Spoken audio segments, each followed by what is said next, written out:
Hello guys, good morning. તો સવારના વાગી ગયા છે 7. બ્લોગ ચાલુ કરીએ છીએ, પહેલો બ્લોગ બનાવીએ છીએ. અને હું રાજેશ, બધાને જય શ્રી કૃષ્ણ, જય સ્વામિનારાયણ. કેમ છો બધા? મજામાં છો ને? તો આજે સવારમાં ચાલુ કરી રહ્યા છીએ. થોડું ઘણું મિસઅન્ડરસ્ટેન્ડિંગ થાય કે કદાચ નો મજા આવે તો પણ ચાલુ રાખજો. જો આ મારો દીકરો છે.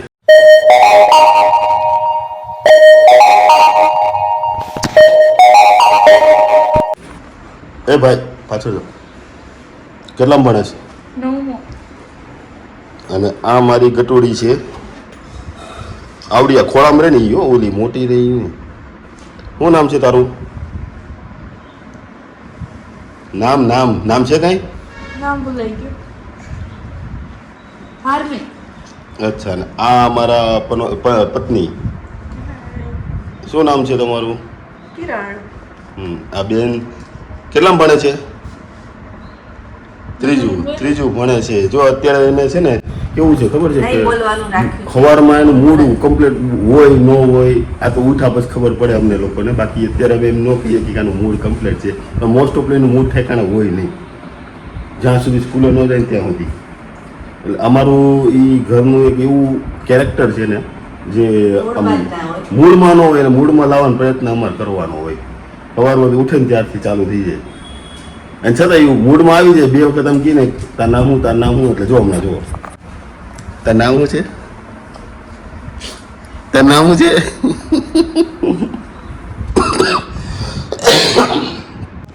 તો ચલો, આના લોકોને બેને સવારમાં 7 વાગ્યાનો ટ્યુશનનો ટાઈમ, સ્કૂલનો ટાઈમ હોય છે. બેને મારે ડ્રોપ કરવાના હોય અને બપોરે પછી એમના મમ્મી લેવા જશે અને હું ઓફિસેથી પછી ઘરે આવીશ. તો અત્યારે હવે આટલો જ બ્લોગમાં. અને સવારનો નાસ્તા પાણી થઈ ગયો છે. આજે થઈ ગયા પછી બ્લોગની શરૂઆત કરી છે. અને હવે પછી આપણે શરૂઆતમાં નાસ્તો કરીએ પહેલાં બ્લોગ ચાલુ કરશું અને નાસ્તામાં શું છે એ પણ તમને બતાવશું. બરાબર છે? તો હવે અત્યારે અમે લોકો આને મૂકવા જઈએ છીએ, ડ્રોપ કરીએ છીએ. વાન નથી બંધાવ્યું છે કેમ કે વાનમાં સવારમાં વહેલા પિક કરી જાય છે અને બપોરે મોડા એ લોકો મૂકી જાય છે. એટલે વાન આ વખતે નથી રખાયું. કાંઈ નહીં, હવે આપણે જો અત્યારે એને ડ્રોપ કરી લઈએ ને બાકી બપોરે આપણે મળીશું. જો ગાઈઝ, આ હું લઈ જાય છે, જો શું છે બતાવી દો. કાચી કેરી લઈ જશો? અરે વાહ. અને પછી મીઠું કે શું લઈ જવાનું મારે?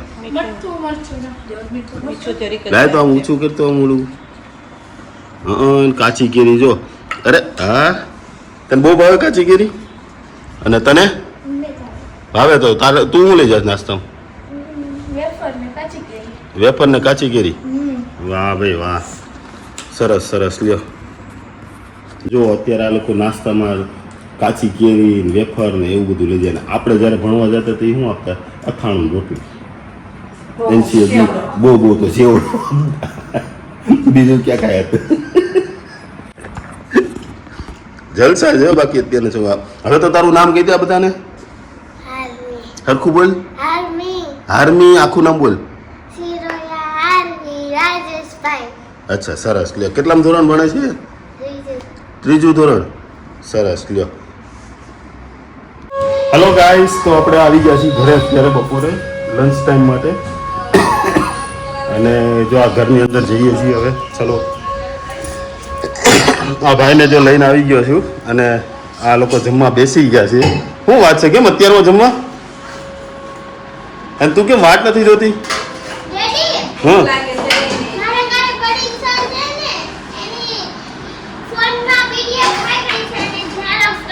અચ્છા, એની ઝેરોક્સ કરાવવાની છે. ચાલો, તો હવે ચાલુ થઈ ગયું બધાનું. હવે લંચમાં હું બન્યું છું હું હમણાં થોડીક વારમાં હાથ મોઢું જોઈને તમને બતાવું જમવા બેસું એટલે. ચલો ગાઈસ, તો જમવા બેસી ગયા છીએ. જમવામાં શું બનાવ્યું છે હું તમને બતાવું. જો હવે જો આ કંઈક વડીનું શાક છે, સલાડ, પંજાબી અથાણું. આ કયું પંજાબી અથાણું છે? રોટલી અને દાળ ભાત અને એક ફુલેવરનું પણ શાક છે. અને આ બેને તો જમી લીધું. જો છાશ પીવે છે. આમ જો તો તાર મોઢું જ જો.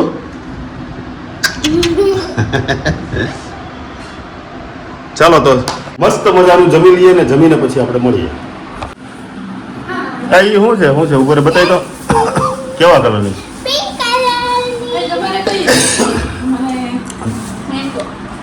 ચોકલેટ કલર હોય તે ચોકલેટ નથી. કયો કલર છે એમ કરતો વાહ ભાઈ વાહ મેંગો પેલા બી મને બતાય પેલા જોવા જાય નીચે મૂકે અહીંયા રાજભોગ ને Biscuit છે. તારે કઈ લેવી ચાલ કે પિસ્તા ને માવા તારે કઈ લેવાની છે એટલે ચાખી લઉં બે પછી. એમ ચાકે ન હોય એ ચાકી જો અડધી અડધી પછી જે હારી લાગે ને એ ખાઈ જશે હાલ જલ્દી લે જો પાછો હાલ મારે આ જોઈ છે. ચલો ગાય છે ને પીળા કલરની લીધી છે હેતે અને ગ્રીન કલરની પિસ્તા માવા પિસ્તા એ હવે મારી છે ચલો ટેસ્ટ કરીએ એ મારી છે. હવે ન મળે ભાઈ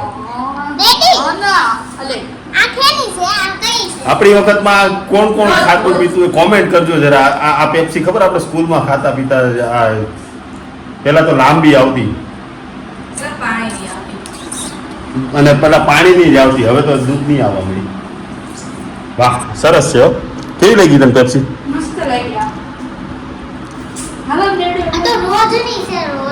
જો આ ભાઈ તને કેમ લાગી એ પેપ્સી એકડો એકડો સરસ સરસ લે આ બતાવો એ મારો હુમલો થઈ ગયો આગી જા આગી જો મને ચાખો દે. આ જો આ બધાની હારે એટેક કરે છે જો આ બધા લઈ લઈને જો એ લઈ તો આમ જો આ હારું છે મોલી દીધી. દવાની વાસ આવે જો જુઓ પેપ્સી હાટુથી કેવા વળ ખાય છે જુઓ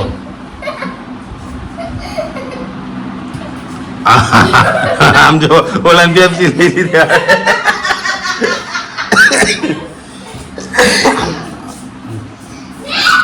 જમી કરીને આપણે ઊભા થઈ ગયા છીએ અને હવે આરામ કરીએ જો આ બેન જુઓ ડિસ્કો કરે જો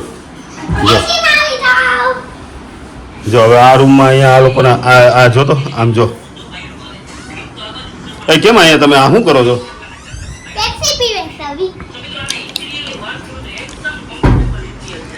એસી ચાલુ કરીને અને ધબધબાટી બોલાવવાની બસ બીજું કઈ કામ નહીં ચાખી લઈ લે.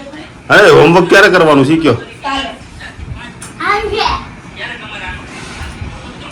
એ તાર ટ્યુશન નથી જવાનું એ હેતકુમાર હજી વાર છે.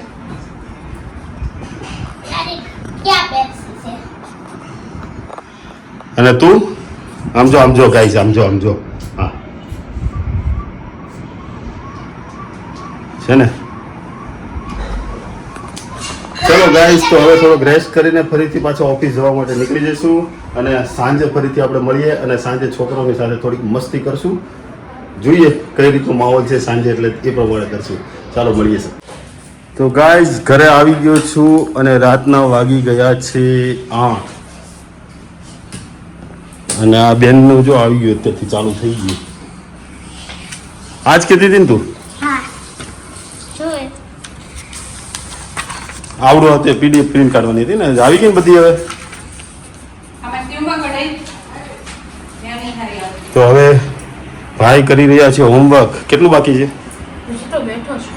તો ભદ્રેશ અંકલની ઘરે આવવું હોય 9 થી 9:15 ગાળામાં તો પછી જલ્દી હોમવર્ક પતાવજો મારે તો પણ 10 મિનિટમાં થઈ જાય હા તો 10 મિનિટમાં ને 5 મિનિટમાં થાય તોય ભલે ચાલો તો આજે મારા ભાઈની ઘરે જવાનું છે 9:15 વાગે માંથી નાનો ભાઈ છે એને ત્યાં કાલે છોકરો નાનો થયો હતો એટલે એના આવતીકાલે લાડવા લઈને આવી રહ્યા છે મહેમાનો એટલે એનું તૈયારી કાલે કરવાની છે આજે મતલબમાં એક દી અગાઉ બધા પ્રસંગમાં ભેગા થાય ને બધા એટલે મીટિંગ છે જરા તો આજે ત્યાં જવાના છીએ એટલે એ પહેલાં છોકરાઓને હોમવર્ક કરવાનું કહું છું અત્યારે તો હોમવર્ક કરી લેજે જો આવવાનું હોય ને તો બરોબર છે કે ક્યાં ગઈ બેન ક્યાં ગઈ હા જે હોય એમાં આવી ઓકે તો હવે આ તૈયાર કરવાનું છે ને હોમવર્ક બાકી છે કે થઈ ગયું છે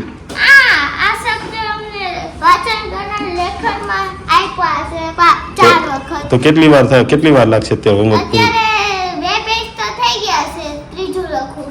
હા તો ફટાફટ લખજો 9:15 ધરતી આંટીને ઘરે આવવું હોય ને તો જા હાલ ફટાફટ હો હોમવર્ક ફટાફટ કરવા મળો બોલ હોમવર્કમાં શું આપ્યું તને એ તો બતાય આ બેઠે બેઠું લખવાનું છે વાહ વાહ, સીધી કોપી જ મારવાની કે આવડે છે કે એમને મત લખી જાશો તું ખાલી? આવડે છે ડેડી. આ એક છેલ્લી લાઈન વાંચીને દેખાડ્યું ને આ છેલ્લી લાઈન આખી. એ તું વાંચ ને, મને નથી આવડતું. બચ્ચું, ધ્વજ, ચિત્ર, જગ્યા, શબ્દ, ચપ્પુ, પ્રેરણા, રાજવું, શક્તિ, વચ નહીં વચ. આ વિષય હું તારે હું હોમવર્કમાં છે ભાઈ બોલ. જો એક સવાલ લખું છું ને એમ હજી એક સવાલ છે. અને આ ટકો બકો આ બધું શું કરાવ્યું? આ બધું આમ જો તો. ઈ કાલે છે ને હું વાળ કપાવવા બેઠો તો ગાઈસ, તો થયું કેવું, મારા પપ્પા પાછળ બેઠા હતા ને હું વાળ કપાવતો હતો. તો મેં તો મોટા રાખવાનું કીધું, પણ મારા પપ્પાએ પાછળથી આમાં ઈશારો કરી દીધો. આમાં ઈશારો કરી દીધો. એટલે એમથી શું થાય? એટલે છે ને ઓલા હાવ ઝીણા કરી નાખ્યા વાળ. જો કાંઈ જેમાં એવું હતું કે મને મારા પપ્પાએ એવું કર્યું હતું, એટલે મેં મારા છોકરાને એવું કર્યું. મારા પપ્પા જ્યારે હું વાળ કપાવતો ને તે મને ત્યાં હજામની પાસે બેહાડી દઈ અને પછી વાહેથી છે ને આમ ઈશારો કરી દે એટલે ઓલો હજામ આપણો ફોડી નાખે વાળને. ટકા જેવું જ કરી દઈ. 4 મહિના સુધી ઉપાધિ જ નહીં. તો હું શું કામ ન કરું? મારા પપ્પાએ કર્યું હતું, હું એને પપ્પા છું હું કરું જ ને. જો ભાઈ એ તો થશે જ ભાઈ. હારે આવીશ ને તો કપાવે ને એકલું જઈને કપાઈ આવે. આપણે આમ જો તો ખરા કેવો મસ્ત છે. આમ જો તો ખરા, હાલે નખ કાપી દે. આમ જતો સામું જતો હે? કેવો રૂપાળો લાગે આ છોકરો. કોમેન્ટમાં કહેજો ગાઈઝ કેવો લાગે છે આ છોકરો એ. મોર પછાડો લાગે. કોઈ બચોડો. અને આ જો કિરણ મેડમ બાઈકો આ બાઈની કહેવાનું. બાઈકો બાઈની કહેવાનું. અને આ અમારી ઢીંગળી બાઈ. મારા મિત્રની છોકરી છે જો આવડિયા. અને એ છુપાઈ જાય છે જો. એ અત્યારે એને એમ છે કે મને વિડીયોમાં નથી લેવી. જો છુપાઈ ગઈ જો. છે ને બે હરખા જ લાગે ને આમ. હવે આજે છે ને આપણે આ બે વચ્ચે કોમ્પિટિશન કરવાની હતી, એક ગેમ રમવાની હતી. પણ હવે છે ને આમાં એવું છે કે હવે મારે જવાનું થયું છે બહાર, એટલે હવે આજે ગેમ નથી રમવાની. અને આવતીકાલથી રોજ એક રાતે ગેમ રમશો છોકરા હારે, અને કોણ જીતે એ આપણે એમાં નક્કી કરીશું, બરોબર? એટલે આજે હું જવાનો છું બહાર, એટલે હવે અહીંયા વિડીયો બ્લોગ આપણે અહીંયા પૂર્ણ વિરામ કરીએ છીએ. અને કાલે ફરીથી એક નવા ફ્રેશ બ્લોગ સાથે નવા બ્લોગમાં આપણે મળીશું. ચલો બાય બાય, જય શ્રી કૃષ્ણ.